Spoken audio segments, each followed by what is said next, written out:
I wanted to make a video about Affliction and what the threat that they could pose to UFC's stable of fighters. And it's funny that this video can actually even be made at the moment because Affliction hasn't even put on an event yet. But the fact that Donald Trump is involved with them completely puts them on another ball field. So let's look at what UFC is paying some of their fighters here. I got most of these off of MMAJunkie.com. For instance, UFC 68. Matt Hamill versus Rex Holman. Rex Holman, $3,000 to show, $3,000 to win. Matt Hamill, $5,000 to show, $5,000 to win. Now, it's no secret that UFC has been less than generous, monetarily speaking. They've been less than generous to some of their fighters. But anyone in the UFC who's only making $3,000 a fight, as Rex Holman did at UFC 68, that is insulting. They should not pay. The UFC should not pay any one of their fighters less than $10,000 a fight. I understand if you're a smaller organization, you're barely staying afloat, you don't have the kind of funds to do that. I understand why a smaller promotion would pay someone $3,000 a fight, but the UFC, are you kidding me?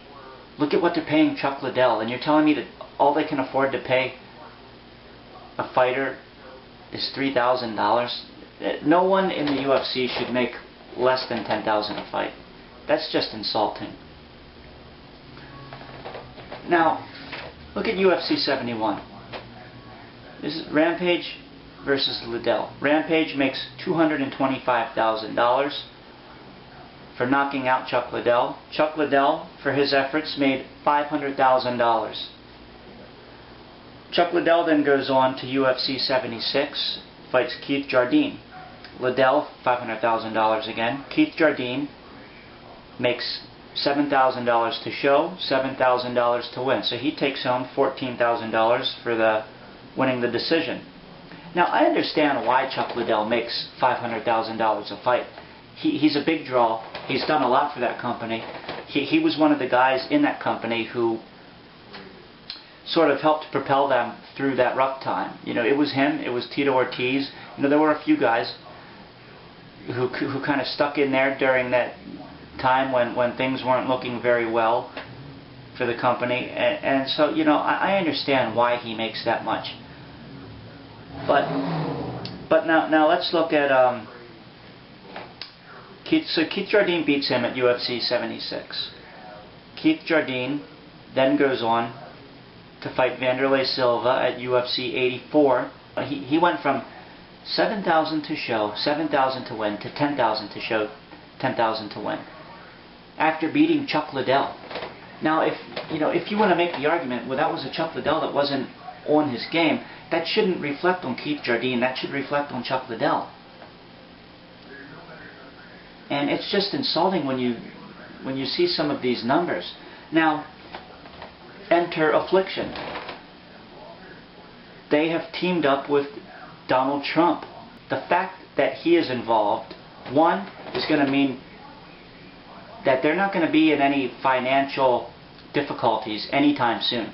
And they're going to be able to go through, 3, 4, 5 years of taking huge monetary losses.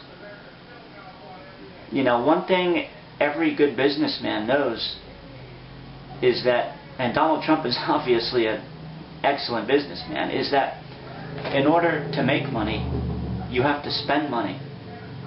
The fact that he's involved means that they can go through quite a few years taking huge financial losses before they're going to call it quits. But look at what they're paying their fighters. Look at what they're paying their fighters. Okay, Tim Sylvia, when he was in UFC, basically for the past year, maybe two, he's been making $100,000 to show, $100,000 to win. He jumps over to Affliction and is now making upwards of $800,000 for this fight. He's making more than the highest paid fighter in the UFC. They've gotten Fedor. He's making more than $1 million. And Affliction, they have like just about everybody on the card. This card that's coming up, just about everybody on it is a name, is someone that you know. This is just the main card. Fedor, Tim Sylvia, Andrei Arlovsky, Josh Barnett, Pedro Hizzo, Matt Lindland, Renato Babalu Sobral. That's just the main card. There are well-known names on the undercard as well. Now, the real point of this video, now that I've laid that all out, is that UFC contracts are going to be expiring, and there's going to be a lot of fighters who are going to be considering looking into Affliction, who are going to be looking at what Affliction is paying their fighters, and they might want to jump ship. The UFC is going to have to start being more generous to their fighters if they want to keep them on board. You know, because if I was Frank Mir, who was extremely insulted, UFC 81, Frank Mir fights Brock Lesnar. Frank Mir, $40,000 to show, $40,000 to win. Versus Brock Lesnar, $250,000 to show, $200,000 to win. That is insulting. Frank Mir is a seasoned veteran in this game. Brock Lesnar, at that point, had one fight under his belt. And it wasn't even something you could judge him by. He completely was overmatched. He completely overwhelmed his opponent, and it was a 1 minute ground and pound. Now Frank Mir is a seasoned veteran. You know, he should be extremely insulted that, you see, I understand that Brock Lesnar was a draw at that point. I don't know if he's going to be a draw the next time, but as far as his UFC debut, he was a draw. I don't know how much of a draw, but apparently they thought he was enough of a draw that they were going to pay him. But if he won that fight, he would have made $450,000. That's second only to Chuck Liddell. He would have made more than Randy Couture, the heavyweight champion. And that's just insulting to Frank Mir.